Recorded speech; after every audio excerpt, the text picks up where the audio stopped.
Session 1 तक 38 days है, इसको आप रिड्यूस कर दो, 8 दिन हम मान लेते हैं कि सर हमारे खराब हो जाएंगे, या फिर 8 दिन का हम लोग बोलते हैं बफर लेके चलेंगे जिसमें हम रिवीजन फाइनली टेस्ट देंगे, हमारा जहां सेंटर आएगा वहां मूव करेंगे, रिवीजन करेंगे, फाइनल वाली रिवीजन करेंगे, तो उसके लिए हम 30 डेज बोलते हैं, मतलब 1 मंथ।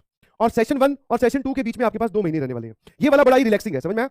सर ऐसी डर की स्थिति में वो वाली चीज पे ज्यादा ध्यान देना चाहिए जो हमारे लिए रिलैक्सिंग हो, समझ में आया? जब भी आपके पास कोई डर की स्थिति है, जैसे कि अब ये वाला है हॉटस्पॉट सिचुएशन जो है, इसमें आपको ध्यान देना चाहिए उस बात पर जो बड़ी रिलैक्सिंग स्टेटमेंट है। देखो ध्यान से, सेशन 1 और सेशन 2 में कम से कम मतलब 2 महीने का गैप, आप देख लीजिए, ये जन एंड में खत्म होगा और ये अप्रैल में स्टार्ट कर लेते हैं, 2 महीने 5 दिन में आपको बता रहा हूं। क्लियर है? समझ में आया कि नहीं समझ में आया? तो दिस इज इंपॉर्टेंट, समझे कि नहीं समझे? आपको क्या करना है, व्हाट इज योर रिस्पॉन्सिबिलिटी, आप लोगों की रिस्पॉन्सिबिलिटी क्या है, ध्यान सुनना, बिकॉज ये डिस्कशन अब बार बार नहीं होगा, मैं रोज आकर ये नहीं बताऊंगा कि एनटीए ने डेट अनाउंस कर दिया है, अब आपको क्या करना है, ठीक है? जो हो चुका है, जो हो चुका है, that means the chapters which are completed, ठीक है ना? जो चैप्टर्स आपके कंप्लीट हो चुके हैं उनमें आप रिवीजन कीजिए। मैंने आपको डे 1 पे ही बोला था, short notes is the key to revision, है ना? रिवीजन और इनके पीवाईक्यूज लगाइए प्लीज, पीवाईक्यूज, ठीक है? रिवीजन प्लस पीवाईक्यू, बहुत अमाउंट अपना लगभग 60% ऑफ द अमाउंट हो चुका है, 60 या 65% आप बोल सकते हैं। तो जो हो चुका है उसमें आप रिवीजन और पीवाईक्यू करेंगे, समझ में आएगा नहीं समझ में, है ना?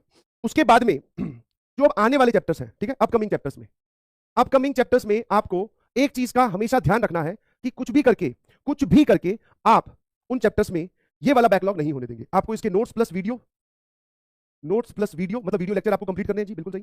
और क्वेश्चंस प्रैक्टिस के नाम पे अगर मैं बात करूं तो that is PYQs plus classroom examples, CR classroom examples, बस, ठीक है, हाँ या ना, बस, समझ में आया? तो ये है हमारा गेम प्लान फॉर नाउ, अभी के लिए। जो हो चुका है उसकी रिवीजन हमें बहुत जोरदार तरीके से करनी है सर, और जो आने वाले चैप्टर जैसे फंक्शन चल रहा है तो फंक्शन में हम पीवाईक्यू लगाएंगे, क्लासरूम एग्जांपल्स देखेंगे, और ये जैसे हमारा फंक्शन कंप्लीट हो जाएगा इसके हम शॉर्ट नोट्स बना लेंगे, ठीक है? ये भी मैं लिख देता हूं बिकॉज अल्टीमेट रिवीजन में आपको शॉर्ट नोट्स ही काम आने वाले हैं, ठीक है ना? ठीक है ना? अब अगर वापस से मैं इस स्लाइड पे आऊं, ध्यान से देखना सर, ये जो हमारे पास 2 महीने होंगे, हम एक चीज मैं आपको इंश्योर कर देता हूं, हम अभी भी उसी स्ट्रेटेजी पे मूव कर रहे हैं कि हम सेशन 1 से पहले हमारा सारा सिलेबस कंप्लीट कर देंगे, हम सेशन 1 से पहले सारा सिलेबस कंप्लीट कर देंगे। These 2 things are very important, in fact 3, क्योंकि अगर आप इनमें अभी बैकलॉग करोगे तो ये वाला जो आपका टाइम पीरियड है ये भी वेस्ट होगा। हाँ, क्योंकि सर इन 2 महीनों में सिर्फ और सिर्फ हमें प्रैक्टिस करनी है, वो वाला चैप्टर उठाना है जिसके हमने नोट्स और वीडियो लेक्चर देख लिए, बट किसी कारणवश हमारा अभी भी वो कमजोर है, तो इन 2 महीनों में हम वो वाली चीज करेंगे, समझ में आया? इसमें रिवीजन और ओपी लेवल की प्रैक्टिस हम करेंगे, बिकॉज ये 2 महीने सिर्फ जेई मेंस के नहीं है जी, इसमें जेई एडवांस का भी टाइम इंक्लूडेड है, आपको ये बात समझनी पड़ेगी। क्लियर है? अब हर एक इंसान की समस्या अलग अलग है भैया, ठीक है, हाँ है ना? ये एक जनरल सॉल्यूशन मैंने आपको दिया कि this is you need to do, ये आपको 100% कर लेना है। Revision PYQ, revision PYQ, revision PYQ, यहां पर आपको नोट्स प्लस वीडियो, इसका बैकलॉग नहीं होने देना है, क्योंकि अगर आपने ये किया तो मैं फिर बोल रहा हूं आपका ये वाला टाइम भी वेस्टेज में चला जाएगा। अभी हमारे लिए sir this is golden period, ये क्या है? Golden period. और अगर मैं फिर पूछता हूं बच्चों से कि आप कौन से अटेम्प्ट को टारगेट कर रहे हो, गलती से भी ये जवाब मत दीजिएगा कि सेकंड अटेम्प्ट, नहीं, पूरी जान लगा दो जितनी है, सब फर्स्ट अटेम्प्ट में, सब फर्स्ट अटेम्प्ट में करके जाएंगे। क्या मेरी बात क्लियर है? हाँ, कुछ पॉइंट्स एकदम क्लियर कर लीजिए, आज से 10 दिन बाद में सोचने नहीं बैठेंगे कि सर अब लग रहा है कि सेकंड अटेम्प्ट दे दूंगा, नहीं, क्यों भाई? और ये डिस्कशन मैं फिर बोल रहा हूं बार बार नहीं होगा, this is final and last, और टाइम भी नहीं है बार बार डिस्कशन करने का, समझ पा रहे हो कि नहीं समझ पा रहे हो? यही एटीट्यूड चाहिए, छोड़ना नहीं है, मैं फिर बोल रहा हूं। जो हो जाए बोले कौन से अटेम्प्ट की तैयारी कर रहे हो सर? फर्स्ट अटेम्प्ट की। टाइम कम है, सबके लिए कम है सर, बहुत ही हेक्टिक सिचुएशन है, सबके लिए है सर, थोड़ा डर लग रहा है, सबको लग रहा है, तो बता ऐसी कौन सी बात है जो तेरे साथ हो रही है बाकी के साथ नहीं हो रही? हाँ, ये है कि हमने अपने पापों के हिसाब से हमने अपना बैकलॉग, किसी का 1 किलो है, किसी का 500 ग्राम है, किसी का 5 किलो है, तो वो तो भैया जब आपको जेई की स्टार्टिंग से जर्नी जब स्टार्ट होती है बार बार बोला जाता है बेटा बी कंसिस्टेंट, बी रेगुलर, इसी दिन के लिए बोला जाता है। फिर भी जिन लोगों का बैकलॉग है मैं फिर बोल रहा हूं कि आप कैलकुलस से स्टार्ट करें और काम करना स्टार्ट करें, बिल्कुल सही, गेट रेडी टू फाइट। अब ये सच में जंग का मैदान बन चुका है।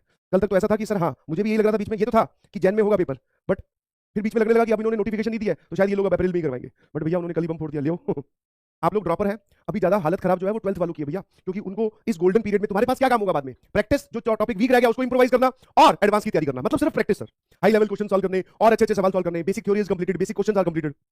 12th वालों को तो इस पीरियड में बोर्ड्स भी देने हैं, बोर्ड्स भी देने हैं, उसमें नंबर भी लाने हैं, समझ पा रहे हो नहीं समझ पा रहे हो, है ना? One thing that you should also assure, वो ये है कि पर डे, हाँ जी बेटा मैं फिर बोल रहा हूं, ये सब बातें लिखने में और सुनने में बड़ी आसान लगती है बट करना बहुत मुश्किल है। पर डे आपको 10+ आवर्स निकालने हैं अपार्ट फ्रॉम योर लेक्चर्स आपके 4 चल रहे हैं, 2-2 घंटे के 8 हो गए, तो एक काम करते हैं सर इसको हम 8 आवर्स कर देते हैं, दिस इज 8+ आवर्स। समझ में आएगी नहीं समझ में?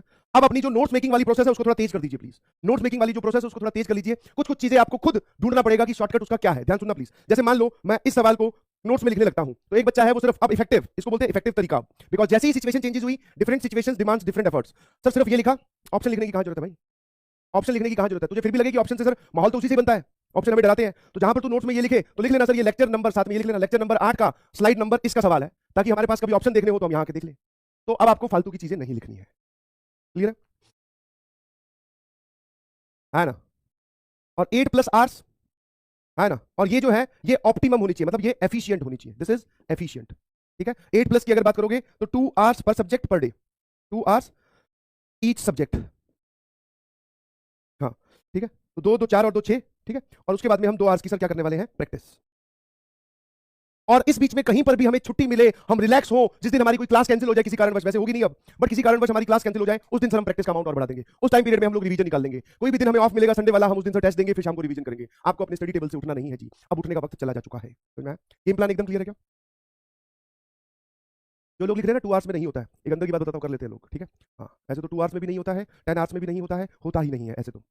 बहाने और कोई भी ऐसी नेगेटिव स्टेटमेंट ना ही बोलनी है और ना ही सुननी है किसी से।